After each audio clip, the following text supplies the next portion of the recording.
Hello everyone, and welcome back to What If Giovanni sponsored Ash. We know you've had a tiny break from new installments of the story, and we apologize for the delay. However, it was all necessary to give you guys time to catch up with the events of Season 1. And to plan out the events of the story going forward from this point onward. Before we begin, just a few quick things that will be super important from here on out. Number 1, Plus and I are switching release orders. In Season 1, I went odd while Plus went even. This season, we'll be switching, so you'll come here to Plus Ultraman for the first episodes of the new installment, and then to RONIN Charizard for the second. Number 2, we would like to ask you guys to make sure you are both subscribed to and supporting this series as best you can via both channels. With Season 1, there would be a problem with some pretty sharp jump-offs between views, and a ton of you seem confused when a part would come out on a different channel instead of sequentially on the same one. So we're making sure it's as clear as can be this time. So again, do your part to help the channels out. It's all free, and you support the content by subscribing, turning on notifications, leaving likes and comments, or even sharing the videos with friends and family. And finally, be sure to stay tuned by watching all the way to the end and checking the community tab, as there are some massive announcements on their way for this series. Now, in culmination for all of our hard work, please enjoy the show.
Giovanni and the Mystery of Mewtwo.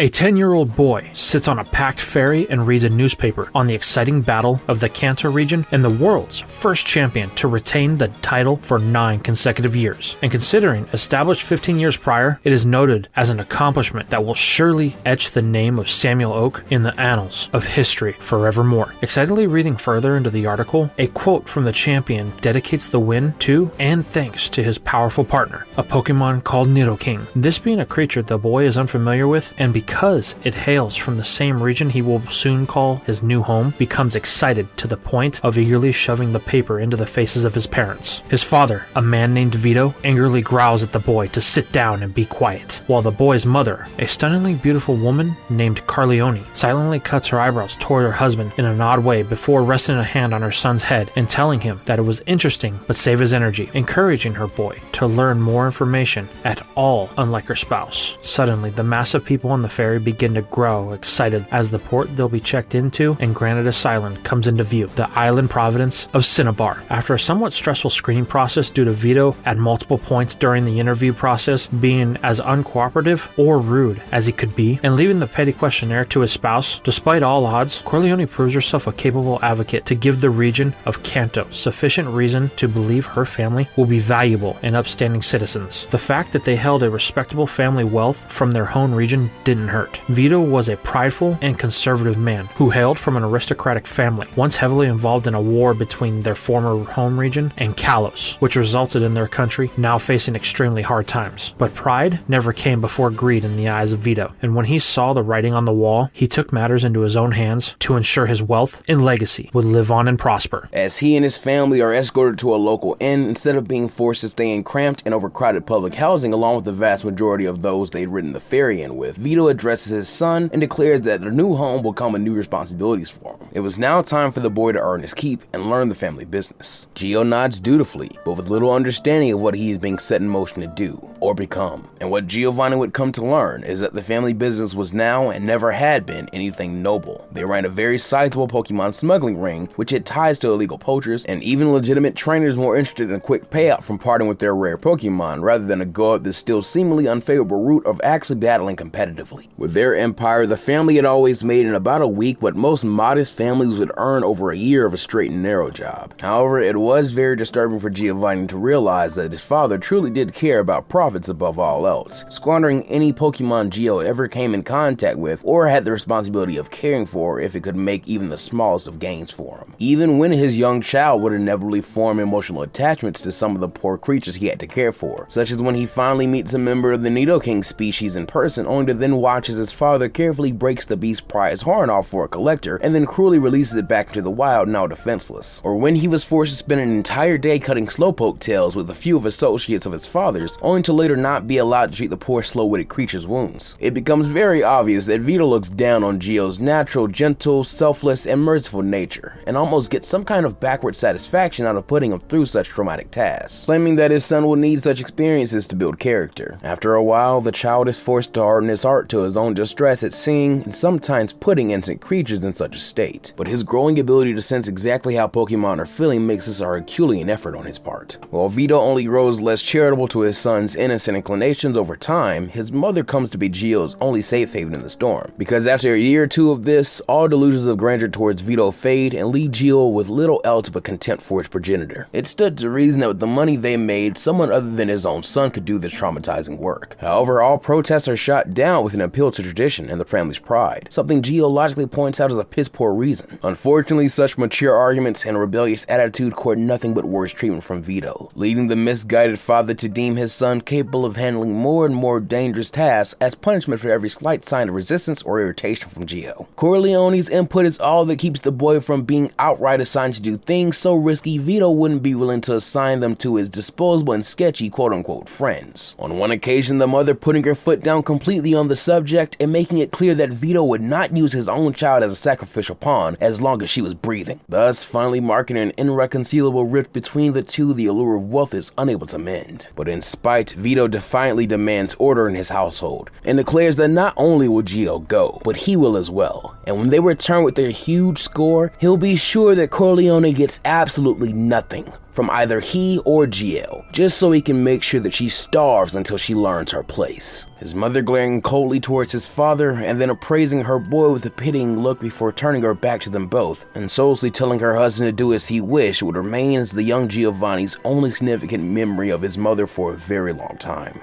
The job Vito and his friends had planned out involved trying to poach some extremely rare Kanto Pokemon off of a preserve recently established near Fuchsia City, necessitating a trip from their island home. But whether because the two adults massively overestimated their stealth capabilities or underestimated the security level and power of some of the wild Pokemon, they are quickly discovered and captured after a Rhyhorn is able to escape them and cause enough damage to draw the game board's attention. Something Vito had complete confidence would never happen, as he had gone to the trouble of making sure the head game warden was paid off. However, a chill runs up his spine due to the recognition that this is the head game warden.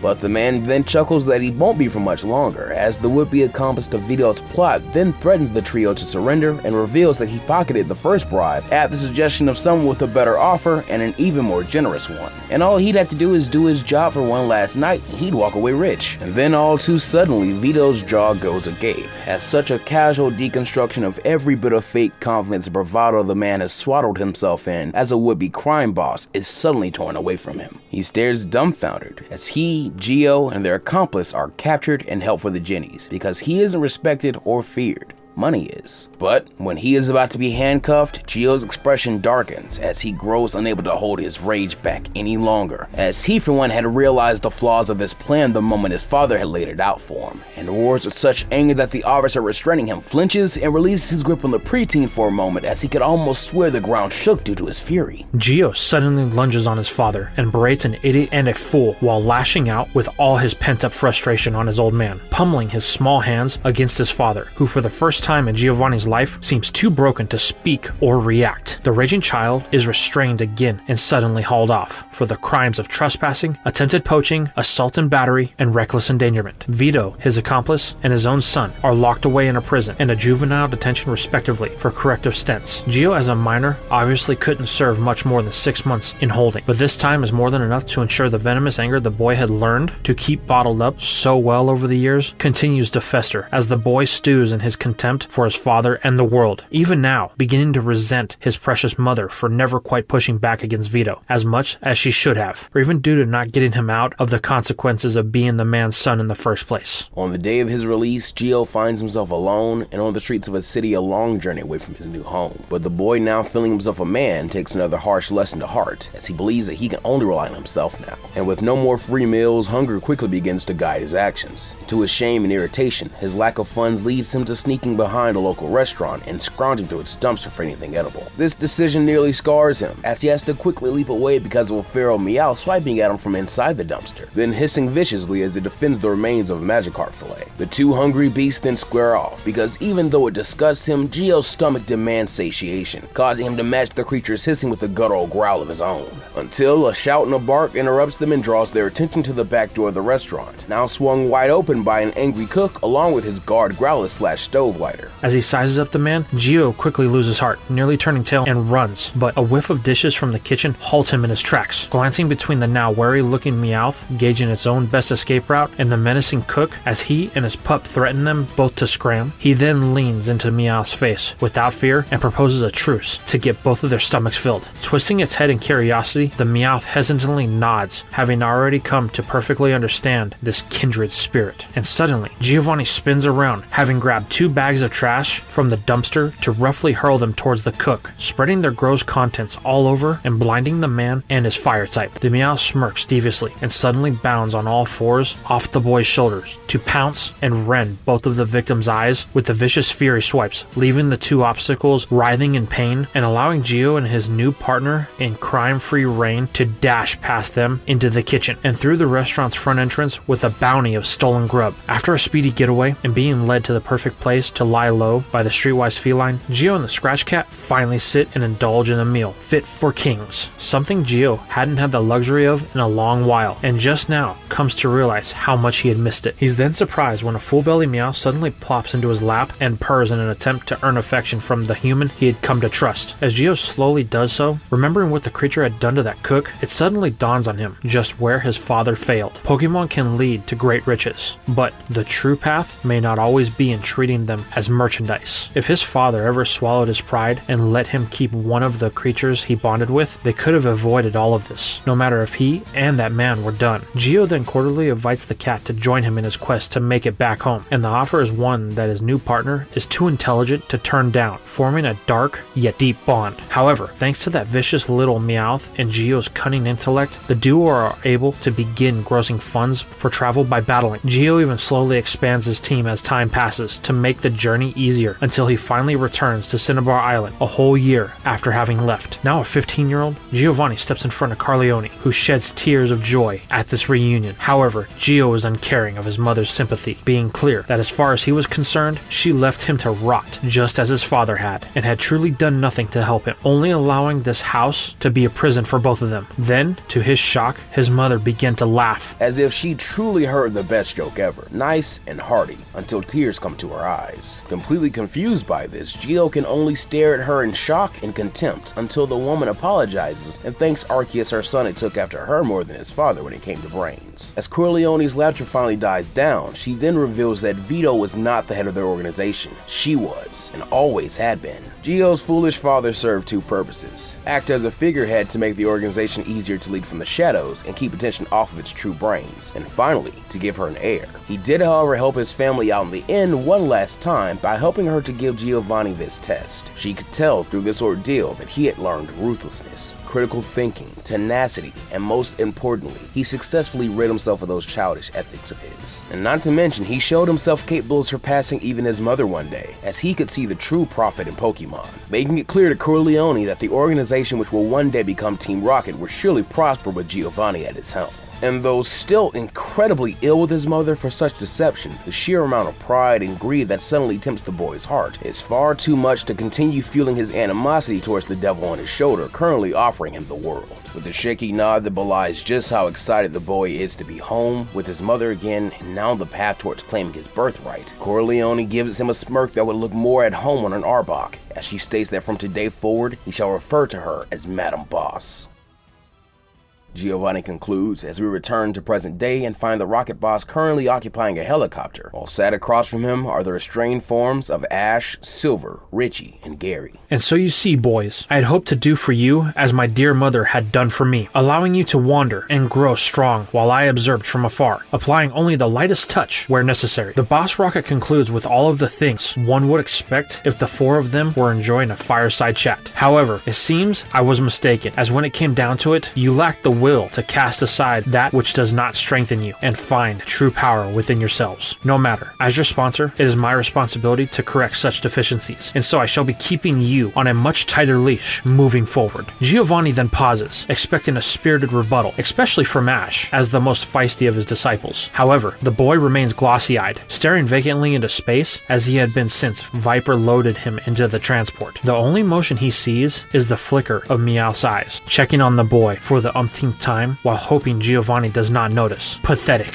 However, nature abhors a vacuum, and as one, Silver and the Oak Boy raise their voices in opposition, calling Giovanni a monster, a psycho, and many other names he has heard ad nauseum, though admittedly those who call him such do not tend to remain in this world long after. When he thinks they have said their piece, the boss rocket hisses for them to be silent. He first turns to Gary and in honey-eyed tones says that his involvement here is an unfortunate occurrence. Unfortunate for the Oak, that is. He had not considered him for a sponsorship initially for the fear of what such close ties to Professor Oak could bring, but now the boy will come to serve him as well. Oak retorts that he will never willingly serve a creep like Giovanni, but the boss rocket merely raises his bald brows as if to wordlessly ask who said anything about willing. From his restrained position, Silver sneers that Giovanni is pathetic. Still that same little garbage-eating brat who's so scared that the world will take everything away from him that he's trying to take it away from everyone else first. A vein bulges in the gym leader's temple, but he does not give his child the satisfaction of displaying any anger. This is just part of the game they play, as it was with him and Madam Boss. Giovanni's soulless Sharpedo-like eyes meet the blazing red of Silver's, which he inherited from his mother, and with the slightest of smirks, the Team Rocket boss taunts that Silver should watch his tongue, since just because they are blood does not mean he is unwilling to destroy him if he steps too far out of line. Should his child need proof, he can simply look to all their kin who've fallen beneath Giovanni's boot in order to get him where he is today. Still keeping up that smirk, he then asked the boys if they could even comprehend that when he was young, Team Rocket was just a two-bit gang of thugs. No one knew their name, and certainly no one feared them. Madam Boss Arceus rushed her soul, did her best, but it is simply impossible to create a perfect thing of the same iteration. It wasn't until he took Team Rocket from her that it became the Glorious Empire, which, might he add, has already bestowed so much upon his three young proteges, and even Gary, that the organization now stands as. Silver, though, spits that Giovanni has never given him anything but grief, and at this, the Rocket Boss actually laughs, saying that the boy truly is such a spoiled and short-sighted little ingrate. No, if anything, he has been far too generous with Silver, constantly falling into the trap of paternal favoritism no matter how he tried to avoid it. Though in his defense, anything to avoid being like Silver's grandfather was always preferable, a statement which makes the son scoff and the father pose the question of why he has allowed Silver to be shadowed by his mother, someone Giovanni is all too aware of would do anything to protect their son from harm. But suddenly, something in Silver breaks at this, as the fight leaves his eyes, and he can only breathe,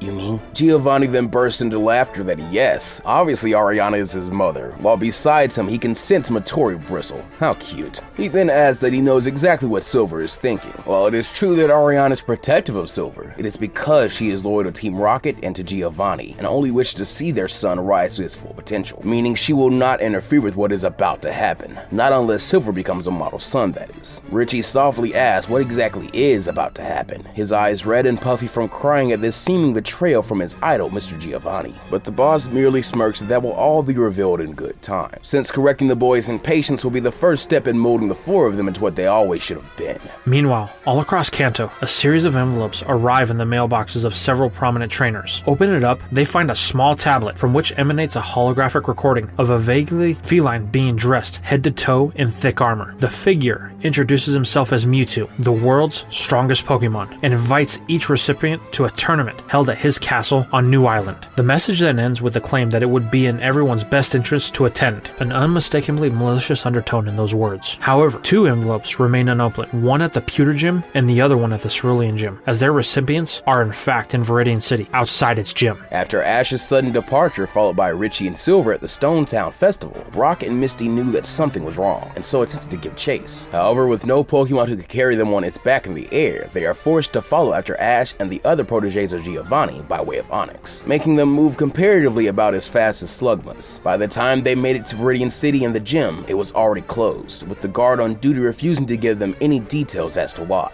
or a way to contact Giovanni to see if he knew anything about Ash's location. As a result, the pair of friends find themselves in a bit of a predicament, as without another lead, the trail of Ash goes cold here. Finally, after several hours of sitting around trying to think of alternate plans, Misty stands up and says they're out of options, so they'll just have to break into the gym. Brock, who is still holding onto Ash's egg from before he left, looks up in shock, asking if Misty's sure. She responds that this was the last place Ash was seen, so if they want to find him, they're going to have to get in there one way or another. Though a bit hesitant, Brock shrugs that he supposes she's right, so if that's the plan, he's with her. The actual act of breaking into the gym, and the most prestigious gym in all of Kanto for that matter, is surprisingly easy. All it takes is for Brock's Bulbasaur to use sleep powder on the guards, and the duo are able to slip in unhindered. At once, Brock and Misty know that something bad has gone down here, as the gym interior is in a state of disarray. Rushing in for a closer look, they see the unmistakable signs of a battle, and a high-level one at that. However, before they can confer, a female voice draws their attention from the gym leader's viewing platform. In a calm voice, she asks if they knew that the man they knocked out is an Interpol agent, meaning that what they did wasn't just a federal crime, but an international one. She then continues that if tampering with a crime scene and impeding a police investigation were added to the charges, the 2 of them could be in a lot of trouble. She then chuckles that luckily this encounter is going to stay their little secret. She then steps out of the gloom, and Brock and Misty are surprised to see the speaker is a girl not much older than themselves, with lilac hair and a friendly face. She introduces herself as Annabelle and grins that it's good to meet them, using their names as if she had been expecting them. Brock asks how she knows who they are, and Annabelle blushes a little, chuckling that she keeps forgetting to ask permission before reading people's thoughts, saying it's a bad habit for a psychic to have. Misty is more interested in the psychic part than lambasting Annabelle, and so asks if her psychic abilities allow her to see what happened here. Annabelle sighs that it's not quite that easy, though she can see echoes of people who were here, saying that one of the echoes here matches a person that had clearly affected both of them deeply, as their auras are dyed in his color. Misty says that's gotta be Ash, and Annabelle smiles that she believes so. However, if that is true, then she has some bad news. Brock and Misty ask what it is, and Annabelle solemnly tells them that Ash's echo has intertwined with another of the presences, one carrying a large and staggering amount of malicious intent, and psychic abilities so strong that even her own pale in comparison. Brock and Misty ask if she knows where Ash and the presence went, and Annabelle says that the trails are too faded and muddled after the linking to really tell, but she does have a strong hunch. This morning she received something that carries the same aura of malice, and if she were to bet on it, she would say that it's definitely the same person, or rather Pokemon. She then pulls out one of the cheap holocasters containing Mewtwo's challenge and plays the message for them. By its end, a sense of dread is formed in Brock and Misty's stomachs, and with worry in his voice, the older of the 2 asks if Annabelle is going to attend this tournament to stop this thing. But the Esper shakes her head in the negative, saying that when Mewtwo's psychic presence awoke several months ago, her mentor made her promise not to go anywhere near it. Furiously, Misty demands to know what about Ash. If he's trapped with that thing, then he could be in real danger. Annabelle assures her that she knows for a fact several trainers who are on the par with the Elite Four are en route to New Island right now, and she has every confidence they will defeat Mewtwo and rescue Ash. Still annoyed, Misty says they don't even know that Ash is there, so how can they rescue him? And even if they did, what's to stop them from assuming he's Mewtwo's ally? Like flipping a switch, the seriousness of Annabelle from her initial appearance returns, and in the detached voice of a police officer, she asks how can Misty be so certain that he isn't. Misty is taken aback by this, but protests that she knows he isn't, and if Annabelle isn't going to help, then they'll go rescue Ash themselves. Annabelle nods, saying that she didn't have to be a psychic to know how this conversation would end, and so hands Misty her invitation, urging her and Brock to be safe, since if anything happens to them, who will save their friend? On Cinnabar Island, another conversation about friends in danger is in full swing. Factory head Nolan and Blaine sit perched on the lip of the gym's volcanic roof, discussing the invitation. Nolan is overwhelmingly against the idea of going, saying that it could be a trap to draw out the legendary birds, and so for the sake of their friends, they must stay behind. Blaine disagrees, saying that if Mewtwo's claim of being the world's strongest Pokemon is to be believed, then it may take the strength of Articuno and Moltres combined to take it down. At this, a high-pitched call reverberates from inside the volcano, and Blaine chuckles that it sounds like Moltres agrees with him. Nolan grinds his teeth, saying fine. If Blaine and Moltres want to go, he won't stop them, but as their friend, he counsels caution. He then takes a breath to begin what will surely be a long lecture on prudence and safety, but it's cut off by a shrill shriek from high above the crowds. Smirking a little, Blaine asks what Articuno is saying, and with a deep sigh, Nolan answers that Articuno agrees with Moltres, so it looks like he'll be coming along with them after all, since someone's gotta watch Blaine and the birds back. The old man smiles that there's no one he'd rather have doing it, and so the pair begin preparations to depart. In Fuchsia City, the modern master ninja Koga contemplates the invitation. He knows precisely who is truly behind it, and though he would never articulate his fear, he certainly feels it as the prospect of coming face to face with Giovanni again terrifies him. But what choice does he have when his actions are in part responsible for the creation of this Mewtwo monstrosity? Across from him stand Janine and Samurai, both watching closely. Janine eventually breaks the silence, saying that if he is to go, then they shall go with him. Koga flatly refuses, arguing that this is too dangerous, and there is no telling what this creature will do if it sees guests not invited to this barbaric event. But Janine protests that danger is part of being a ninja. Sighing at his apparent lacking in teaching such an important lesson, Koga replies that survival is an even bigger part, and that this is a whole other level of danger than what he's been preparing them for. As Janine's father and Samurai's master, he cannot allow them to be seen with him. Feistily though, Samurai claims that if he tries to leave them behind, they'll only follow him, with Janine in complete agreement. Koga sighs once again, before breaking out into chuckles and looking upon his students proudly, though he needs to focus on training them to read between the lines, as he elaborates that he only said they couldn't be seen with him. In the Saffron City gym, its leader, Sabrina, sits alone, the presence of Mewtwo weighing on her heavily. When one of her gym trainers enters, she asks the girl if she can sense it too, and solemnly she nods, telling her master that it seems that which was sleeping has finally awakened. Sabrina then nods, and in a breathless voice mutters that she pities those who are going to fight against it, for great hardships await them, though she weeps for the ones who do not. When the last of the resistance falls, subjugation is imminent. The young gym trainer frantically asks if there's no way this dark future can be avoided, and hesitantly asks if Annabelle could step in, but Sabrina nods in the negative, as even if she could, she doesn't want to risk it. Before in a voice heavy with prophecy, Sabrina says there is one way. If grounded lightning once more flies, if traitors reform broken ties, if one feels his enemy's pain, and what is sought is lost again. After this declaration, there is silence between the two women, and then, in a depleted voice, Sabrina says that she must rest for now to save up her energy for what is about to come, asking her gym trainer to leave her and see to it that her team is prepared for battle, as the girl bows and goes to do just that. Meanwhile, at the Indigo Plateau, the matter of Mewtwo's invitation has reached the Elite Four, with Lance the champion on a call with his allies, Lieutenant Surge, Erica, and the recently retired former colleague, Agatha. Grim determination in his voice, Lance tells the others that he requires each of their help, since though he might just be being paranoid, he is inclined to believe that this Mewtwo is every bit a threat he claims to be. Pumping his fist, Surge growls that heck yeah, he's in, since he wanted to show this Mewtwo that unless it's an electric type, there's no way it's the world's best. Chuckling slightly, Erica says that she will also assist Lance, though unlike her fellow gym leader, she will do so because it's right, and not to show off. Blushing a little, Surge says he also cares about doing what is right obviously. He just wants to show his supercharged power at the same time. Beside them on Lance's screen,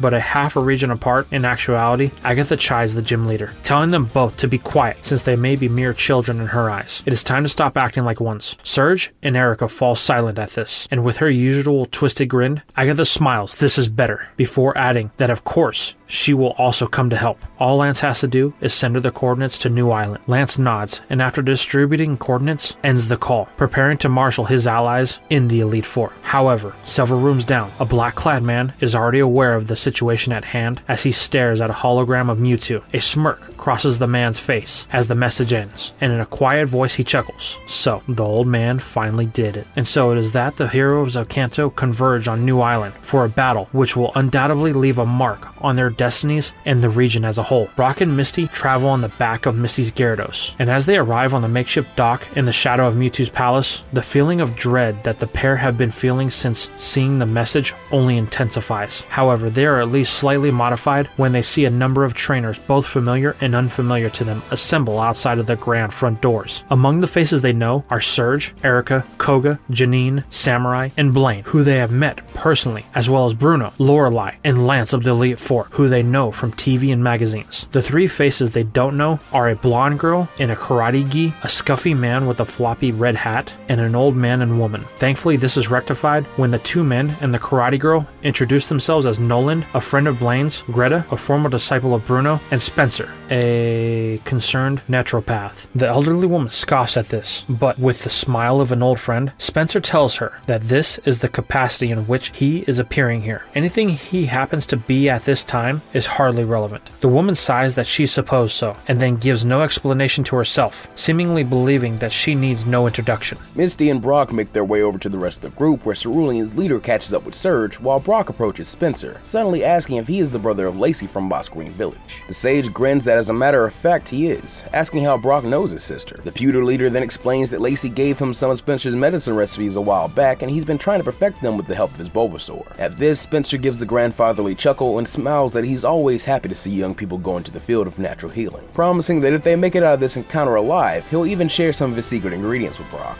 Exciting the young man, but calling into question exactly what these ingredients are, since the old sage is entirely too calm right now. Then, interrupting the various conversations taking place, Lance, who has taken up the mantle of the de facto leader, calls for everyone to gather around so they can all enter the castle at once. The heroes of Kanto comply, and as if on cue, the vast double doors of Mewtwo's castle swing open, daring them to enter. Down in the basement of the castle, Ash, Gary, Silver, and Richie have been stripped of their bags, ball belts, and Pokédexes, and are being shepherded into a large cage by Viper and several other rocket grunts. With a clang, the cell door slams behind the boys, followed by a whirring and a buzzing sound as the electronic lock activates and the cell bars electrify. Furiously, Richie, Gary, and Silver declare that they won't get away with this, but Giovanni, who is watching from the shadows, cackles that he already has, and that the boys should watch their tongues, since the amount of pain they will be forced to endure in their retraining will be entirely determined by their attitudes and obedience going forward. The rocket boss's eyes then fall on Meowth and Persian, and with a certain gravitas to his tone that suggests no room for argument, he tells them to watch the boys until his return, since he has other matters to which he must now attend. Persian meows his understanding before padding off to sit in front of the cell. With a heavy heart, Meowth follows. Back up top, Brock, Misty, and the others make their way into a large open antechamber. The room is largely bathed in shadow, but as soon as the last hero enters, the doors behind them telekinetically slam shut and the lights come up to reveal Mewtwo at the head of a procession of black-clad men and women. Everyone immediately recognizes the uniform of Team Rocket and demands to know what they're doing here. With his usual levels of smarminess, Archer swans forward and condescendingly chuckles that they're here to support their boss in his tournament, weeding out the weaklings so only the truly worthy can face the world's strongest Pokémon. With shock, Greta gasps that a Pokémon is the leader of Team Rocket, to which Archer only replies with a flash of his whitened teeth before giving the command for the grunts to attack. Dozens of Pokémon take the field on the side of Team Rocket, and so the defenders of Kanto do likewise, bringing out a Pokémon each. The two armies clash, while Mewtwo, showing no expression behind his armor, floats in the air to survey the carnage. The first Pokémon on the hero's side to fall is Erica's Vileplume, taken down by a super effective wing attack from Archer's Golbat. As it falls, Mewtwo raises its three-fingered hand, and in it forms an innate black and purple orb the size of a Pokeball, with what appears to be a yellow and red eye at its center. The Psychic type then drops the ball, and when it lands on Vileplume, it opens up, capturing the Grass type before flying out of sight. Erica howls in protest, trying to save her friend, while Surge and Sabrina try to come to her partner's rescue, but Mewtwo is casually able to toss away Electivire in order to capture the bigger threat, Sabrina's Alakazam. The clone then declares that by entering this palace, they have all wagered their Pokemon as ante, and as each one falls, he will claim them as his spoils of war. Misty spiritedly calls this barbaric, saying that Pokemon aren't objects to be won and lost, they're friends and partners. Something in this message seems to have a profound impact on Mewtwo, causing the air around it to distort in a physical manifestation of its rage. Then with fierce malice, it screams that it refuses to listen, blasting the girl with psychic force and sending her off of her feet. Brock cries out of concern. Then his Onix attacks Mewtwo. The rock snake bites down on the scientific abomination, cracking its armor. But Mewtwo will not be felled so easily, and so, with one flick of its wrist, psychically opens Onix's jaws. Then, with another, drives Onix's head down with enough force to knock it out. The impact sends a shockwave through the arena, and several Pokemon belonging to our heroes and villains alike are knocked out by this, prompting Mewtwo to manifest more balls and catch them all. Down below, the sound of battle can be heard, and this greatly agitates Richie, Gary, and Silver. Ash, however, remains dead to the world, still staring glassy-eyed at something the rest of them cannot see. This catatonia troubles Meowth more than he would like to admit, and in a small voice, he urges Ash to say something. Spitefully, Silver demands to know what more Meowth wants from the poor guy, since he's the reason they're in this mess in the first place. Meowth mumbles something in response, but Silver doesn't really want to know the answer, snapping that Ash treated him far better than Giovanni ever would have. But when it came down to crunch time, the cat proved he belongs in the same gutter the mobster clawed his way out of, so he doesn't get to now act like he cares. Silver then tries to kick out of the cat, but only manages to touch one of the cage bars with his pants leg, and so hots back as a crack of electricity sears through the material, leaving a smoking hole in its place. Sighing, Meowth then looks over to his only ally, that being Persian, but the other feline merely eyes him with contempt before purring in its language not to come to it for comfort, since as far as she is concerned, Meowth really is trash, just like these kids. Hissing as his hatred for Persians flares up, Meowth snaps back that that's big talk coming from a weak lap cat. Unfortunately, this is quite the wrong thing to say, since though Persian has lived in luxury for many years now, she has not forgotten her predatory instincts or the combat skills that she and Giovanni honed on the streets of Viridian,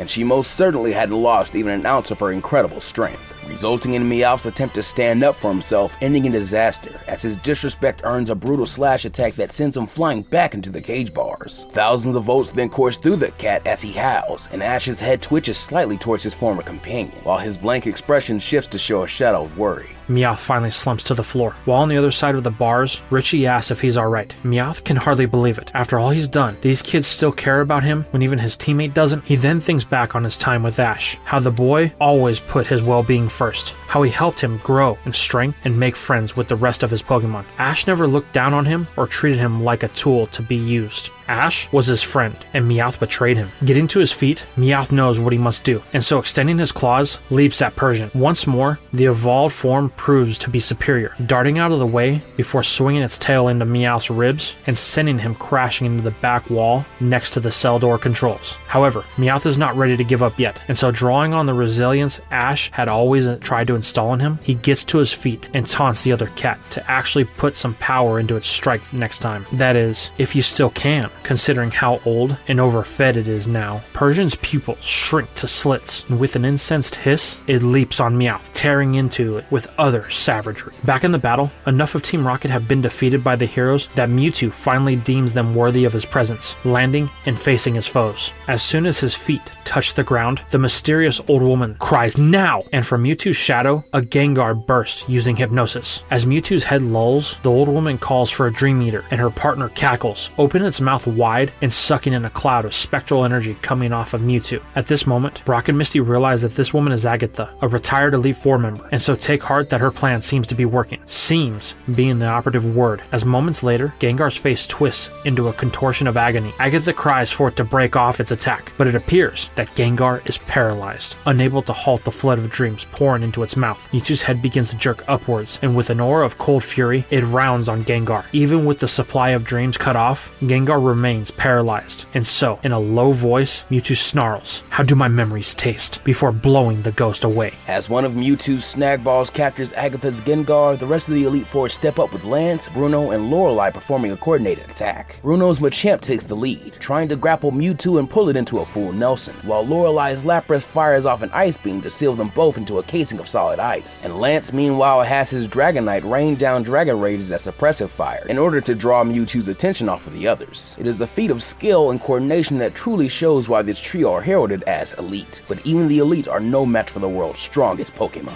Blue light shines through the armor's visor, and Mewtwo creates a bubble of psychic energy around itself that blows Machamp into one of the room's walls, simultaneously deflecting the ice beam back onto Lapras, freezing it solid instead. All that's left now is Dragonite, and Mewtwo is more than equipped to handle it, launching itself into the air at high speed and wrapping a hand around the dragon's throat. The Dragon Rage the creature was charging then explodes inside of itself for super effective damage, and to add to its troubles, Mewtwo begins to squeeze down on its windpipe. Dragonite tries to howl piteously through its constricted throat, but Mewtwo shows no mercy, only gripping tighter in eager anticipation of the fatal snap. Then, all of a sudden, before it can deal the death blow, Mewtwo stops, hanging in midair listlessly as though it were not in the middle of a battle. Nothing about this action makes sense or is reassuring to the heroes of Kanto. But before they can capitalize on this strange behavior and launch a counterattack, Mewtwo's eyes glow through its armor again, and in a voice of purest fury it screams, "Leave me alone!" Like before, it creates a psychic bubble, but this one is far stronger than the last, expanding out rapidly and knocking out more than half of the Pokemon present. This includes the entirety of Team Rocket's forces, as well as demolishing its own armor in a fit of rage. Even the ground shatters under its new level of ferocity, and as part of the floor caves in to reveal the lower level, Mewtwo returns to the ground, dropping the unconscious but still alive Dragonite and staring at its own newly freed hands. There is a shakiness to Mewtwo's demeanor that was not there before, and so, hoping this may be the opening they need, Nolan and Blaine bring out their races in the hole. Articuno and Moltres, the legendary duo, descend with a caw, and as one begins to fire their strongest attack, fire and ice blend together into a massive beam, and for once, Mewtwo cannot simply deflect it. However, Nork and Articuno and Moltres supply enough force to actually hit Mewtwo, turning the battle into a stalemate for the time being. Brock and Misty use this as their chance to go find Ash, figuring that if Moltres and Articuno can't win, then what use will they be? Sliding down one of the caved-in sections of the floor, they soon find themselves in a dimly lit passageway with a number of corridors, branching off in various directions. Misty sighs that this could take them hours to go through, but a familiar voice tells her not to worry, since they'll help in their search. Turning around, Brock and Misty see Janine and Samurai sliding down after them. Brock asks what they're doing here, and Janine smiles that her father saw them slip away and figured it would be best if they helped with whatever Brock and Misty are doing. Misty explains that they are looking for Ash, and Samurai nods, saying that in that case, he'll have his Excelgor help, since with its blistering speed, it can check the corridors faster than any human can. Janine calls this good thinking, and so says she'll have Ariados create a thread trail so they can find their way back after they find Ash. Misty thanks them for the help, and so the group sets to work to track their lost friend, while above, the legendary battle still rages. Meanwhile, another battle also continues to rage, that being Meowth versus Persian. The evolved cat is battling its prey like a mouse, with Meowth struggling to get a hit in edgewise. Finally, a particularly brutal swipe sends him crashing into the panel of the door controls, making him yowl in pain as his burned back slams into the solid metal. This pained cry is finally enough to snap Ash out of his daze, and running over to the door of his cell, Ash yells at Meowth to know what on earth he's thinking. Meowth replies that isn't it obvious? He's saving Ash and the other brats, even though his bruised and battled form is the one that needs saving. Ash urges him to stop, saying that if he keeps this up, he'll die. But Meowth simply scoffs that Ash shouldn't worry about him. He's the traitor, remember? Full of passion, Ash screams that this doesn't matter. Even if Meowth made a mistake, dying won't do anything to fix it. So angrily, he orders the cat to be the coward like he always is, and give up. This isn't a normal battle.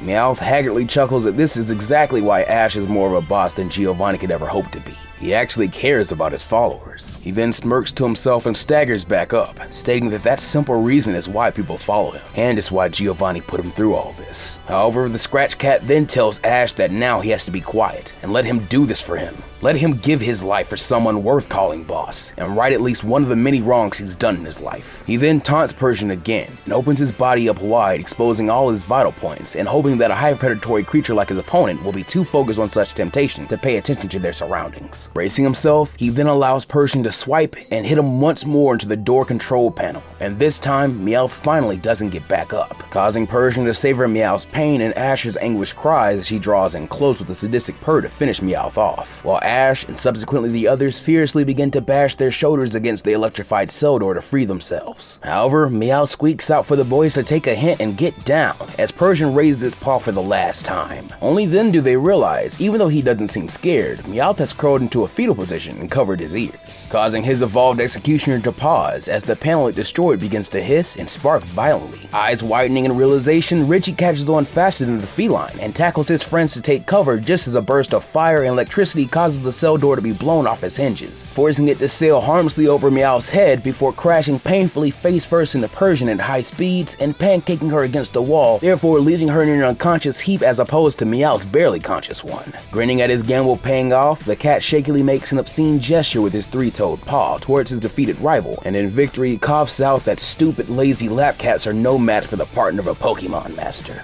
Now freed, Ash scrambles back to his feet and cries out in horror at the sight of his friend as he rushes out of the cage to his aid, barely noticing as the cell door finally falls and allows the swirly-eyed and heavily bruised Persian to fall with it. Realizing his friend is not so critically injured as to truly be at death's door, Ash sighs and hugs Meowth close while complaining that this had to be the cat's dumbest idea ever. Purring happily, Meowth is too tired to retort, even to return this affection with much more than a gentle nuzzle of his cheek against Ash's. Finally, back on the surface, the clash between Mewtwo and the legendary birds comes to an end, with the attacks exploding and driving the three main combatants back into the palace walls. Seeing this as a chance to capitalize on Mewtwo's moment of weakness, as well as to give Moltres and Articuno a moment of rest, Surge leads the charge to make one last all-out attack on Mewtwo. Electivire and Raichu charge in on either side of the lieutenant, and when the electrifying duo get within range, they fire off a joint thunder which lights up the entire room. The massive bolt arcs straight for the downed Mewtwo, and those still standing cheer for Surge to finish things. However, Mewtwo has other plans, and by raising its hand, it brings the attack to a standstill. Mewtwo then lets out a low telepathic snarl before pointing at Raichu and Electivire, and at once the bolt shoots back, blasting the pair of electric types into the air, where Mewtwo telekinetically catches them before dragging them right back painfully into the ground. It then thrusts its hands out, and Raichu and Electivire find themselves being dragged painfully across the stone floor while leaving divots in their wake as if they are farm plows. There is far more brutality to Mewtwo's attacks than there were before its battle with Dragonite. When it becomes clear that Raichu and Electivire can't take any more, the Psychic type hoists them back into the air and watches them crash with something like satisfaction. Two more of Mewtwo's mysterious snag balls then appear over Raichu and Electivire, and despite Surge's cries, they are captured and carried away as well. Agony fills Surge's face,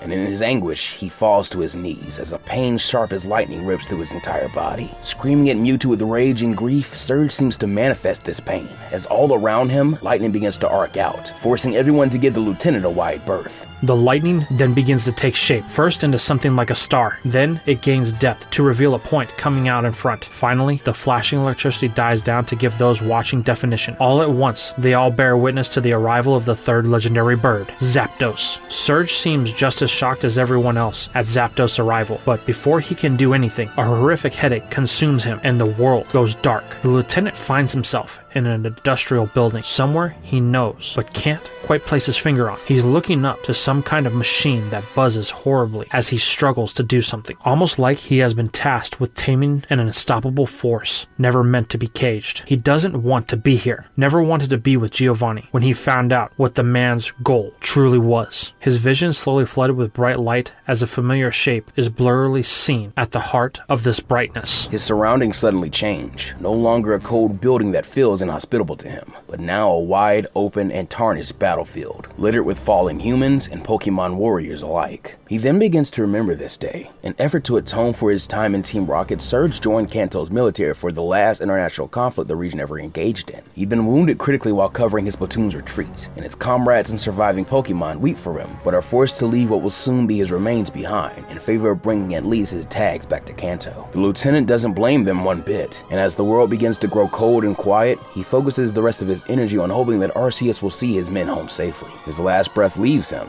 and there is silence. Then it begins to rain, and thunder cracks, heralding the arrival of a thunderstorm of legendary proportions. The once confidently advancing enemy began to take heavy losses, and after a retreat as a stray bolt hits the downed lieutenant. His eyes open just as a shape he almost recognizes is bathed in the light of the lightning, and though confused, it is almost comforting to him. Somehow still clinging to life, the lieutenant would go on to just barely drag himself to the safety of a forest, where he would thankfully have his wounds treated by the likes of a rather brave and friendly Pichu, who would in fact go on to one day become his partner, as from that day on, he felt an uncanny connection with the electric typing. Back in the present, missing puzzle pieces finally fall into place for Surge, as the memory of being a part of Team Rocket and causing people harm had always been fairly vague, though he now has to wonder if one too many votes may have fried his brain a bit. The lieutenant looks up at Zapdos as the Thunderbird flaps majestically over to him. In a small voice, the electric specialist growls that he's sorry for what he did, but there is no reproach in Zapdos' call, a sound which only to Surge communicates that the Thunderbird watched over him all this time not out of anger, but out of empathy, as it lowers itself to brush his beak against Surge's face affectionately. Grinning gruffly, Surge pats the bird's beak as he feels its energy coursing into him soothingly, and then asks if Zapdos would be willing to help him save the day once again.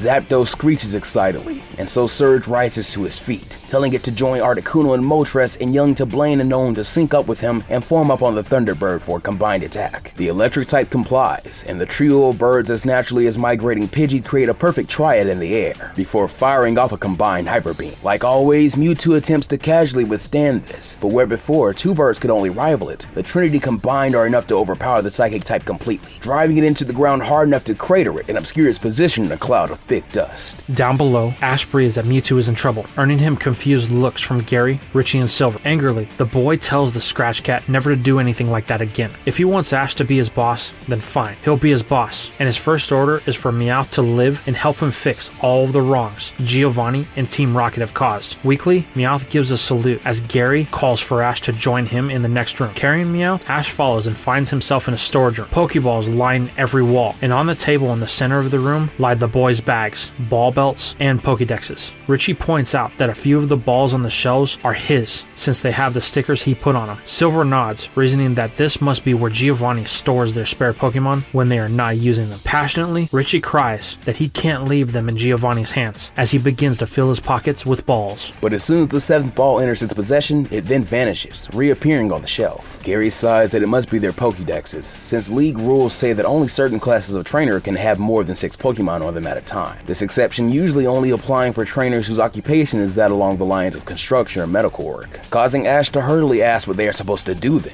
and Silver bluntly suggests destroying the Pokedexes. Richie asks if this is wise, but Meowth growls that it is the wisest thing they can do, since Giovanni's been using the spy on the boy since day one. Silver scowls that he had a hunch, and then turns his attention to his Pokedex, while Richie and Ash do likewise. As one, they each raise a fist and bring them down on the contraptions, shattering them into a million pieces and severing their ties to Giovanni forever. After this, their ball gathering mission goes much more smoothly, and when Ash has his belt back on and Gloom's ball stored safely in his backpack, he tells his friends that they have to go. Running out of the room, they quickly find themselves in a labyrinth of corridors, but for some reason, Ash is able to navigate them flawlessly, asserting that he knows the way. Turning down one particularly dark corridor, they see a group of people running towards, and so, as one, the boys each send out a Pokemon to battle the Team Rocket fiends. However, to their surprise, when Charizard's Tailflame lights the passage, they find not foes but friends. Brock, Misty, Janine, and Samurai stand facing them, and when they see each other, a relieved cry fills the tunnel. Ash, Brock, and Misty rush in to get a closer look at each other, with Misty chastising Ash for abandoning them in Stone Town, while Brock returns the egg to him, promising him that he's been taking good care of it in the boy's absence. Ash is a bit surprised, admitting he would have sworn that Brock would have turned over the egg to the proper authorities, since it was likely stolen. However, in tandem, he, Misty, and Silver all remind their dense friend that he nearly drowned saving that egg. If anyone was meant to raise the kid, it'd be him, drawing a large grin out of the boy as he stowed the incubator in his bag before suddenly wincing and staggering back a little. Everyone asks what's wrong, and without any preamble, Ash repeats his prior claim that Mewtwo's in trouble. Janine sneers that this is good, since when they left, it was kicking their butts. Silver asks who the girl is referring to, and Janine gives a brief overview of the events leading up to them coming down to find Ash. Gary admits that he'd like to go up and join the heroes, since he owes Mewtwo for hurting his Pokemon back in the Viridian Gym. Silver nods, while Ash and Richie look more hesitant. Another spasm of pain then crosses Ash's face, and he declares that they need to get up there and talk to Mewtwo now. Brock and Misty nod a bit, unsure of such a plan, but nonetheless trusting Ash's judgment. But Samurai says that first they need to make a quick stop off in a little room he and Excelgor found while looking for Ash. Up above, Mewtwo has finally been pushed to its limits by the trio of legendary birds, his body now lying limply in its crater. Surge, Blaine, and Nolan stand together at the forefront of the group, locked in a furious debate as to what they should do with Mewtwo now.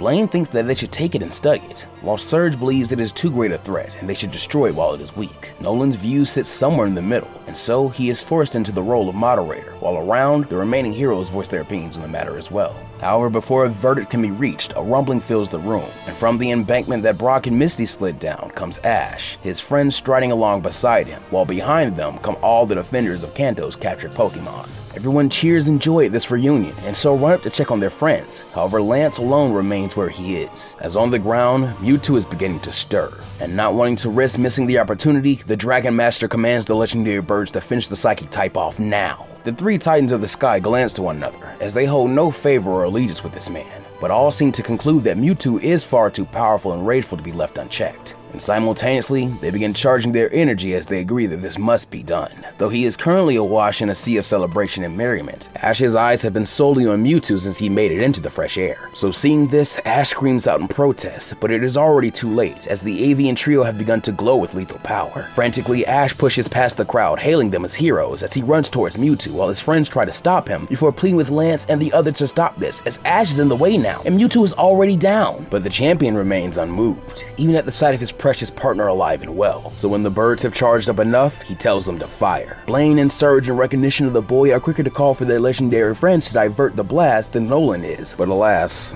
all three are far too late. A bit unsteadily due to the confusing orders, red, blue, and yellow beams intertwine, then arc towards Mewtwo, just as Ash leaps between the blast and the psychic type. All around the room, people cry out for Ash to stop, and from its prone position, even the usually silent Mewtwo asks, why? But no answers are given, as a millisecond later, the combined beam detonates, and when the light fades, there is no trace left of Mewtwo or of Ash. On top of one of the still intact towers of the now destroyed New Island Castle, a figure looks on at the events. He lets out a sigh of relief, then runs a hand through his graying hair, before breathing out a thanks to something unseen. That is, until a small pink feline creature vaguely reminiscent of Mewtwo appears in front of him and nuzzles against Professor Oak before the two disappear in a pop of pink light.